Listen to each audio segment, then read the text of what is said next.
Bienvenidos a un nuevo podcast de Contracorriente. Estamos en esta tarde con uno de nuestros invitados especiales, Luis Fernando Paccha, nacido en la ciudad de Loja, violinista, ciertamente graduado del Conservatorio Salvador Bustamante Celi, instrumentista también, violinista de la Orquesta Sinfónica de Loja y desde el 2008, si no estoy equivocado, integra la Orquesta Sinfónica de Cuenca. Lo hemos invitado a Luis para que nos ayude con el tema de la música, obviamente quién más que él o alguien como él que nos pueda guiar un poco más en este tema tan importante y tan interesante de la música. Hace algún tiempo estábamos conversando, ¿no?, entre nosotros aquí lo que hacemos el podcast, y estábamos hablando de una canción de Taylor Swift que la mayoría de tal vez personas de la iglesia o jóvenes de la iglesia conocen y cantan. Uh-huh. Y era el nuevo álbum que se llama Wood, una canción, y que en las palabras decía: árbol redwood, no es difícil de ver, el amor de él fue la llave que abrió mis piernas y mis muslos. Y eso la gente canta tal vez sabiendo, sin saber, nuestros hijos, tal vez hijas, nuestras niñas. Y el punto es de este podcast, saber, bueno, ¿qué dice Dios con respecto a la música? ¿Cuál es la línea, tal vez, hasta dónde puedo ir? Pero obviamente para entender un poco más de eso es lo que tenemos aquí a nuestro invitado. Buenas tardes, bienvenido. Gracias por estar con nosotros esta tarde. Buenas tardes con todos, gracias por la posibilidad. Estoy contento y agradecido con el Señor porque podemos poner los dones a disposición para la gloria de Él, ¿no? Uh-huh. Entonces, primeramente eso, gracias. Y vamos a ver qué sale de esto, ¿no? Uh-huh. Tal vez creo que una de las maneras en las que podemos empezar es obviamente donde deberíamos empezar como buenos cristianos y buenos luteranos, es preguntándonos qué dice la Biblia con respecto a la música. Ya, yo tengo una panorámica, ¿no? Entonces yo voy a tratar de explicar y vamos a volar por la Biblia para esto. Sin antes pedir que los que nos escuchan, y aquí mismo, que me permitan sentar dos bases, uh-huh, para de ahí levantar y construir la conversación. Uh-huh. Entonces, si estamos de acuerdo o no, eso podemos discutir, pero a mi manera de ver, van a salir más bases, pero una de las dos primeras sería que la música es un regalo de Dios. Eso para mí no puede discutirse. Uh-huh. Es un regalo de Dios, porque de repente cuando ves la historia secular, se dice que el hombre ha creado la música, pero no es así. Para mí, el primer puntal para poder llegar a una buena conclusión es que esto es un regalo de Dios, es una dádiva, es un don del Señor. Uh-huh. Primero. Y segundo puntal es que somos criaturas hechas por un creador. Uh-huh. Entonces, si te pones en ese estrado y si te pones en ese lugar, vamos a construir mejor las cosas, porque si nos idolatramos nosotros o pensamos que quién sabe de dónde venimos, se va a desenfocar la situación. Para mi modo de ver, entonces, el segundo punto sería que nosotros somos criaturas y hablemos desde ese punto de vista. La idea entonces sería que ya que la música es un regalo de Dios, entonces nosotros como criaturas tenemos la libertad de poder usar ese regalo. Sin embargo, hay ciertos parámetros porque somos criaturas de Dios. Esa sería la base. Perfecto, los dos puntales. Van a salir más, pero creo que estamos de acuerdo con eso. Ok. Yeah. Por lo menos en este día. Uh-huh. Bien. Entonces, por excelencia, yo entiendo en la palabra de Dios que Dios es un artista. Porque en el Génesis dice que Él cogió del barro, ¿no? Uh-huh. E hizo ¿está bien decir un muñeco, un maniquí? Un hombre de barro, muñeco tal vez está bien de barro. Ya, un muñeco. Y Él, claro, sopló aliento de vida y el hombre fue un ser viviente, pero es otro tema. Pero Él hizo eso cuando no había nada. No había otro hombre que uh-huh, Dios diga, voy a ser igualito a este o no. Él lo hizo, entonces. Lo creó. Uh-huh. Lo creó, él estaba en su mente. Entonces, para mí, por excelencia, Dios es un artista. Entonces, quien tiene la autoridad de hablar de arte, de hablar de belleza, de poner los parámetros y todas esas cosas, pues es Dios. No es diferente a cualquier otra cosa, ¿no? Como uh-huh, cuando hablamos, por ejemplo, del matrimonio, uh-huh, siempre estamos hablando que el gobierno ahora define el matrimonio como uh-huh, X, Y, Z. Uh-huh. Cuando el que creó el matrimonio, el que diseñó el matrimonio es obviamente Dios, y Él dijo es entre un hombre y una mujer y nada más. Uh-huh. Creo que obviamente volviendo al arte o a la música, así debería ser. Uh-huh. Exacto, yo pienso eso. Entonces empecemos, ¿no? Seguramente el que nos escucha y ustedes también dirán, faltan cosas, aquí faltan datos, sí, pero para esta oportunidad yo traigo esto. Uh-huh. Y si es que faltan datos no hay problema. Pero si es que mis datos están mal o contradigo la palabra de Dios, ahí sí hay problemas. Y creo que no lo voy a hacer, pero entonces seguramente faltan algunas cosas. Pero yo propongo lo siguiente. En Ezequiel 28:13 dice los primores de tus tamboriles y flautas estuvieron preparados para ti en el día de tu creación. Algunos teólogos estaba leyendo yo, que esto dicen que literalmente solo se refiere a una profecía al rey de Tiro, pero otros dicen que hay cosas ahí que no se adaptan a él y que puede hablarse también de Lucifer. Si es así, dice que habían tambores y flautas. Entonces ya los instrumentos habían antes de la creación del ser humano. Interesante. Entonces ya existía eso. Cuando vas a Job 38:7 dice, mientras las estrellas de la mañana cantaban a coro, todos los ángeles gritaban de alegría. Otra palabra, cantaban, ¿no? Y este contexto está cuando, en el capítulo 38, cuando el Señor le dice a Job, ahora sí, prepárate, ponte como hombrecito que yo te voy a preguntar y vos me vas a responder. Y ahí le dice entonces, mientras las estrellas de la mañana cantaban. Cantaban es la expresión a través de sonidos. Es música. Entonces había cuando estaba creándose todo, ya había esto. Entonces, vamos. Podemos decir que la música es el lenguaje del cielo. Sí. O un lenguaje en el cielo. Sí. Único. Más el español. Esperemos que sí. Sí, no el portugués. Antes que el español, el portugués es el español corrompido. Antes que el español, el quichua. Puede ser. Bueno. Pero es interesante porque ya como tú dices, en la creación vemos que había, o antes de la creación vemos que había música, y creo que es la línea que sigue en toda la Biblia hasta llegar al libro de Apocalipsis también después. Y luego Lucas también hay un dato ahí, cuando el Señor nace, cuando el Señor Jesús nace, pues ahí están los pastores y el ángel asoma y después asoman muchas huestes más y ellos cantan también y alaban al Señor. Entonces no es que ellos aprendieron o vinieron a recibir clase en un conservatorio y luego cantaron, no. Viene la música desde el estrado del Señor, viene desde allá y ellos cantan por la alegría de que el Señor Jesús nació. Entonces también hay otro dato ahí.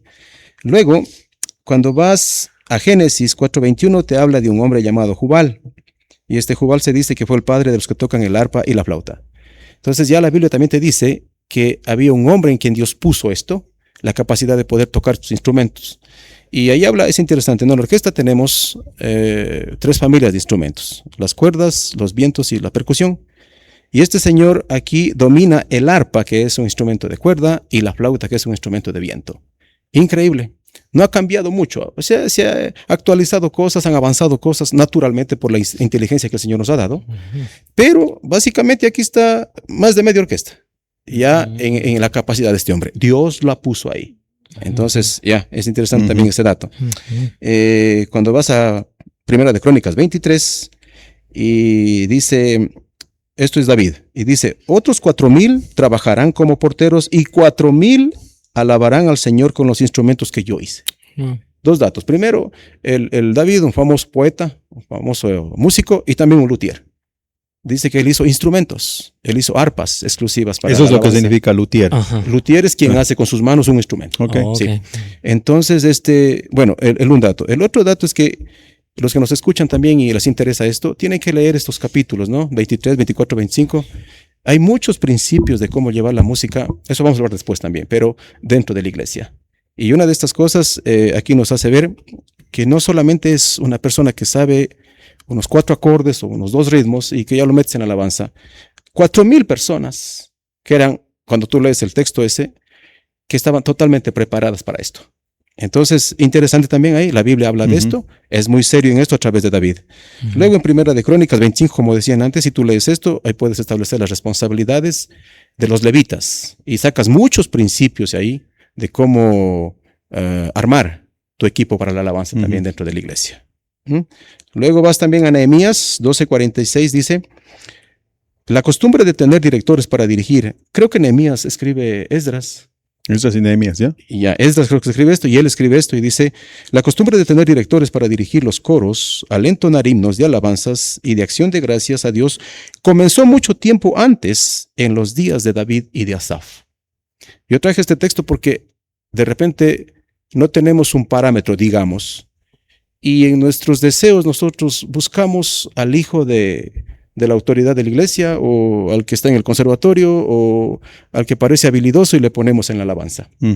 Sin embargo, Esdras dice aquí, estas directrices ya estaban hace mucho tiempo, desde los días del David. Entonces, otra vez digo yo, si tú quieres saber cómo pones una persona en el alabanza, deberías irte a estos principios que pone el David.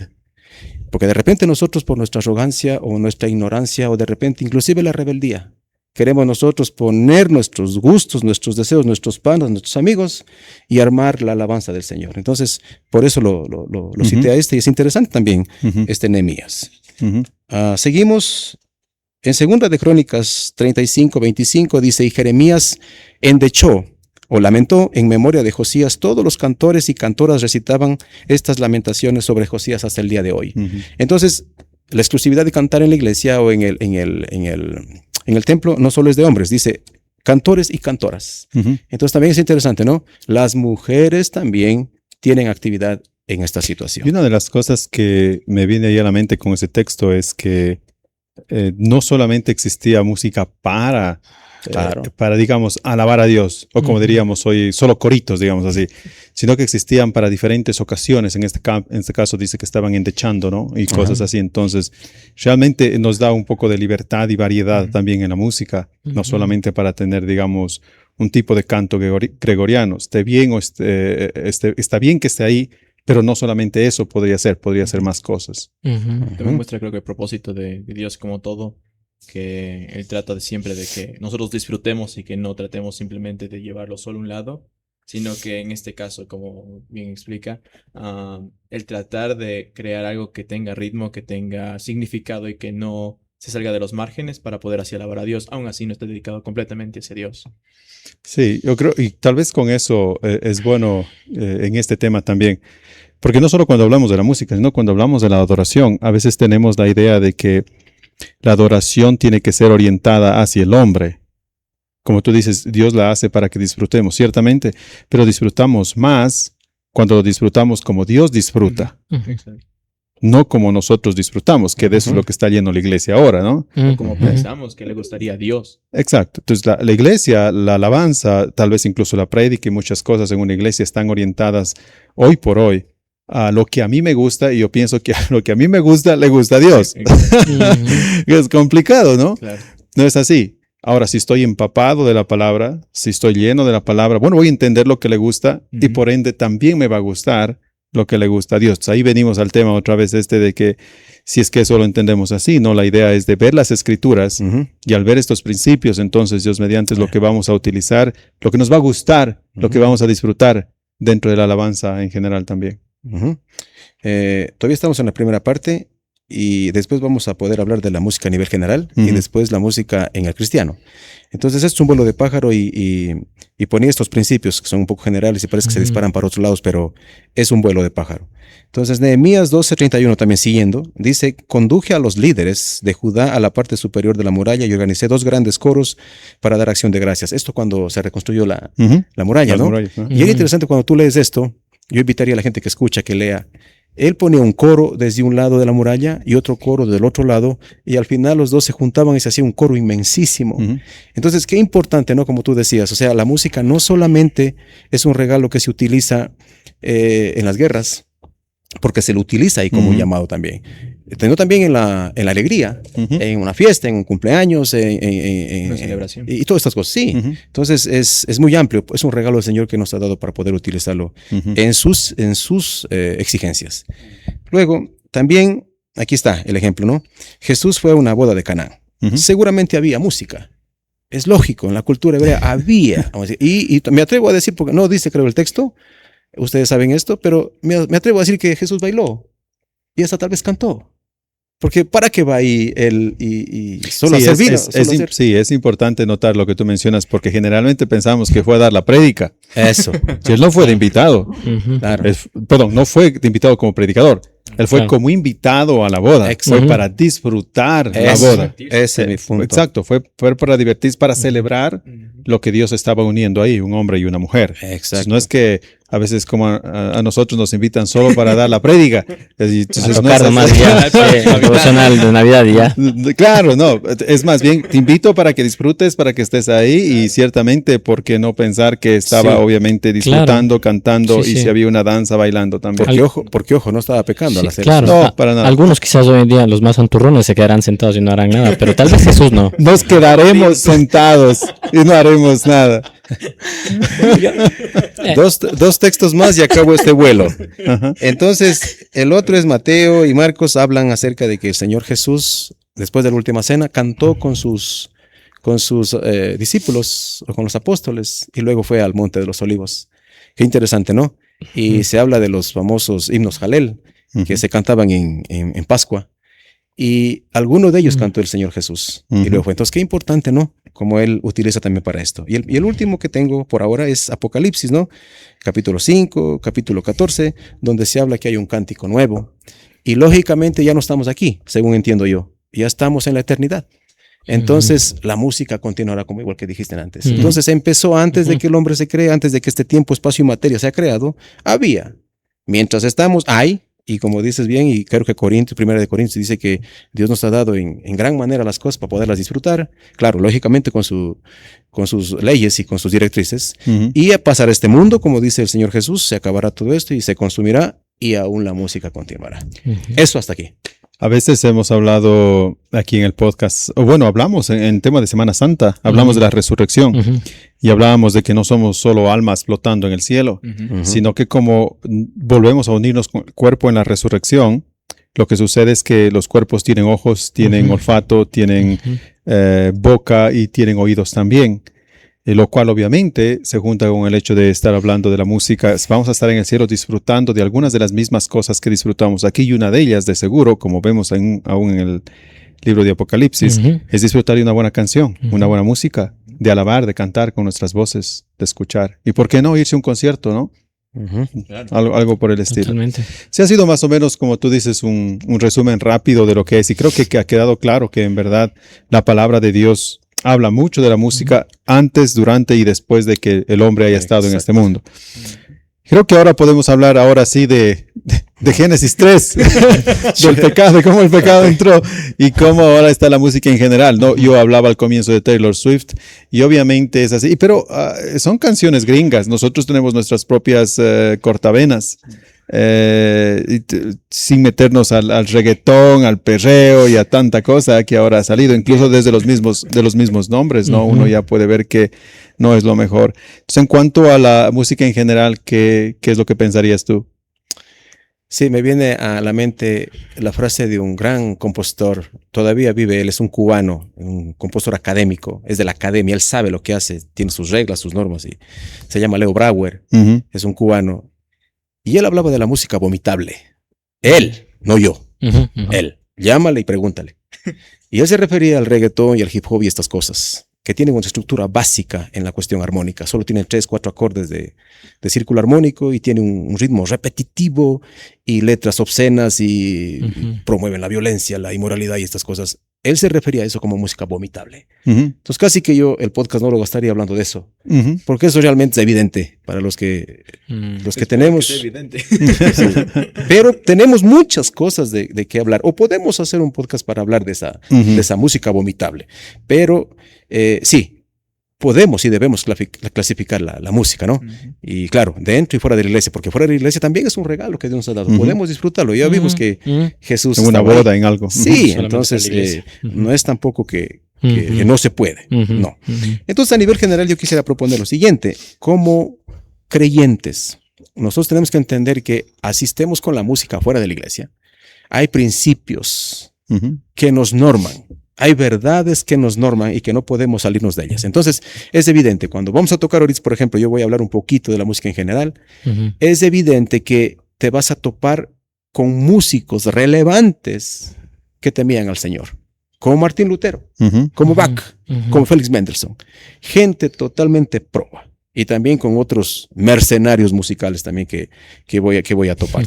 Entonces, un poquito me gusta esto de Martín Lutero, y hablaste algo del canto gregoriano. El canto gregoriano es parte de un periodo, ¿no? Y cuando hablas de la música académica o la música en general, tienes que hablar de los periodos, porque como todos los regalos de Dios, oye, es algo que no tiene fondo, ¿no? Creo que la palabra de Dios en algún versículo dice que la sabiduría del Señor es tan grande y tan profunda que, o sea, no podemos. Inescrutable, no podemos hasta ahí, pero hasta donde avanzamos lo hacemos. Y esto es eso, el regalo del Señor es la música. Y, por ejemplo, cuando hablas a nivel general, tú tienes que hablar de la música de la prehistoria, le llaman. O sea, antes de que se invente la escritura, supuestamente, hablan de la música de la prehistoria. Eso ves ahí en la información general. Luego hablas de música antigua, hablas también de barroco. En el barroco ya hablas de un barroco temprano, medio, tardío, y después hablas de clasicismo y hablas de romanticismo, hablas de neoclasicismo, de postromanticismo, hablas de tantos periodos hasta llegar al contemporáneo, a la música moderna. ¿Por qué? Porque el regalo de Dios no se puede topar así nada más y se acabó el lío. Es tan grande que el mundo lo trata de explorar, el hombre lo trata de explorar y no encuentras límites. O sea, es tan grande, es tan grande.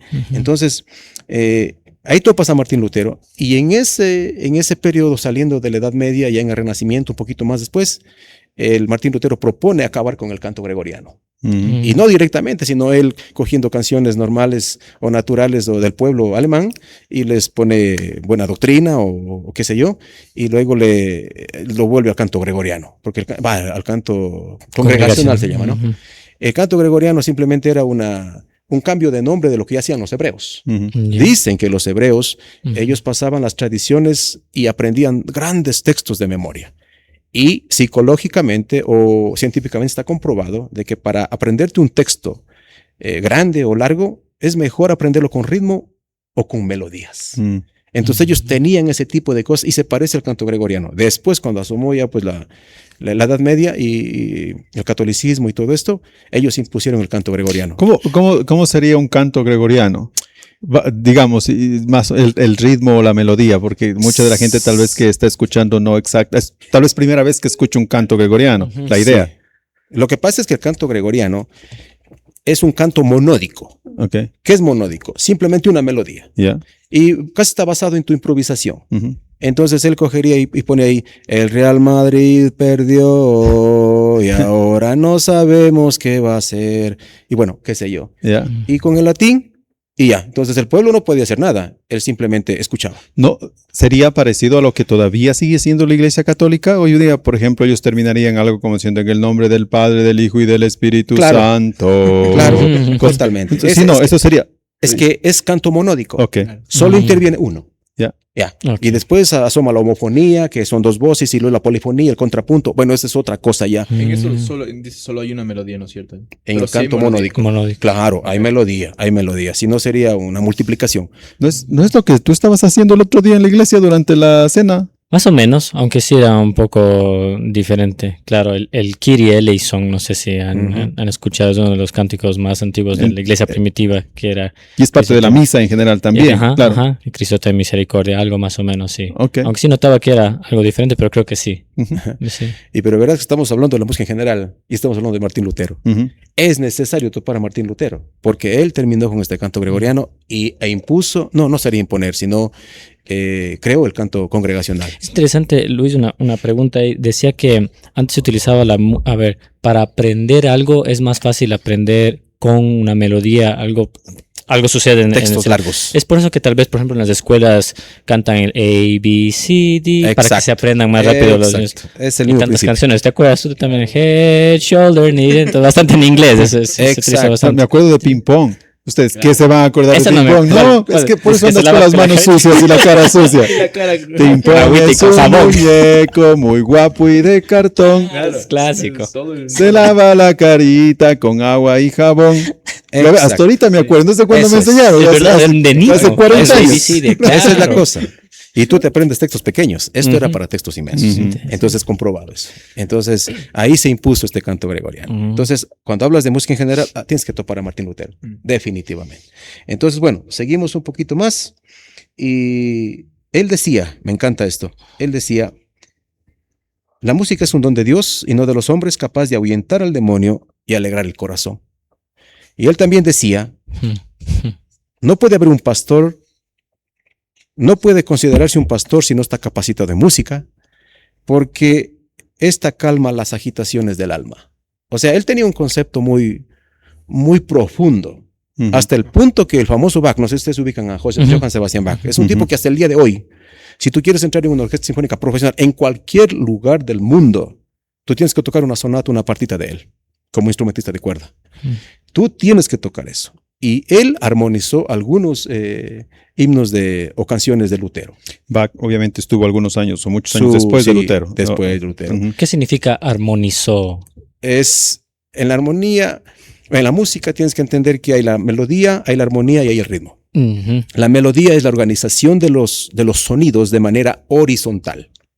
La armonía, lo que estás preguntando, Ujú. es la organización de los sonidos de manera vertical.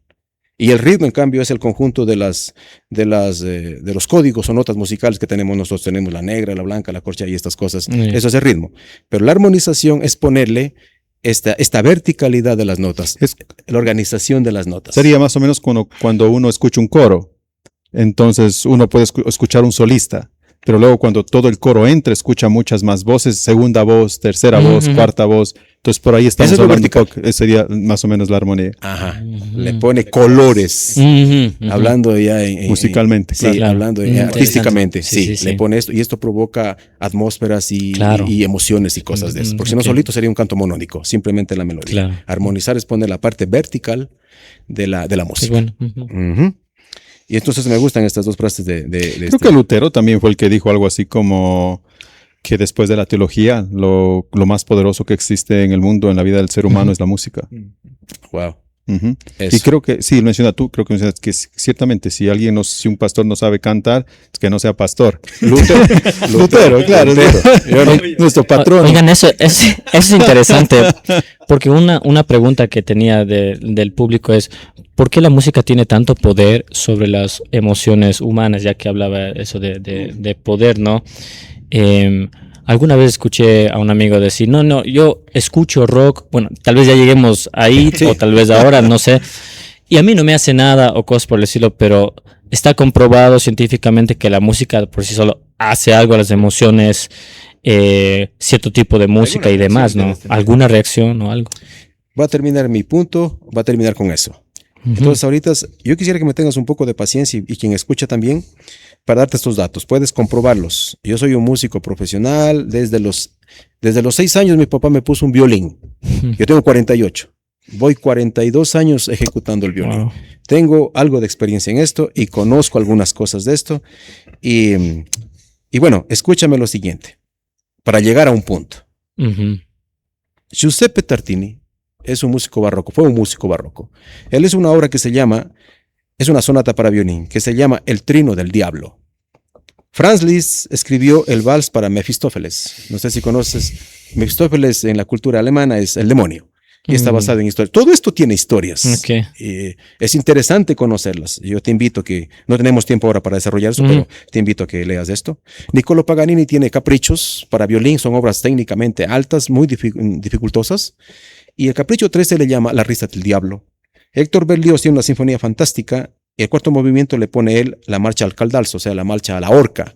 Él trata de imprimir en tu mente a través de música programática, a través de los colores de la música, trata de hacerte sentir lo que es esto. Y en el quinto movimiento hace un aquelarre. Tú sabes que esto es la fiesta de las brujas, de los demonios y cosas así. Él representa en el quinto movimiento eso. Charles Alcan, él hace un scherzo diabólico. Modesto Mussorgsky, un hombre tan maravilloso, un hombre tan potente, tan académico, él hace la famosa Una noche en el Monte Pelado. Es otro aquelarre es una fiesta de demonios y cosas, pero ya de la tradición rusa. Igual, también hace esto él. Igor Stravinsky, le dicen el padre de la música moderna, él hizo la historia del soldado, y esto cuenta pues que un hombre vende su alma al diablo a través de un violín y cosas así, es la historia. Y el famoso Saint-Saëns, hoy teníamos el concierto y tocamos Saint-Saëns, hoy justamente, y él tiene una obra que se llama La Danza Macabra, y esto es la fiesta de los muertos. Simplemente la historia dice que la muerte sale y coge un violín y toca, y luego los muertos se levantan y los huesos hacen su fiesta. Esto representa esta obra. Y quiero terminar con esto, el tritono. El tritono en armonía se llama la división de la escala en 3 tonos. Esto es un intervalo muy tenso, provoca tensión, y la obra solista que tocamos ahora de Saint-Saëns empieza con un tritono en el violín solista. Y este tritono estaba prohibido en la Edad Media, porque decían que era el tritono o era un intervalo del diablo. Hoy por hoy sería algo así como que sonaría desafinado, digámoslo así, para nosotros, como que desagradable. Sí. Ese es para que la gente pueda tener una idea de un tritono o alguna cosa. Lo que pasa es que aquí sería más fácil entender el sonido y el ruido, por ejemplo. Entonces la diferencia entre el sonido y el sonido son las ondas. Las ondas son más elaboradas del sonido, pero el ruido son quebradas, es como un vidrio quebrado. Y entonces eso molesta al oído. Y el trítono provoca esto. Esto hace el trítono. En cambio, la armonía vertical no provoca eso, provoca como las olas del mar, o sea, completas y bonitas, terminadas.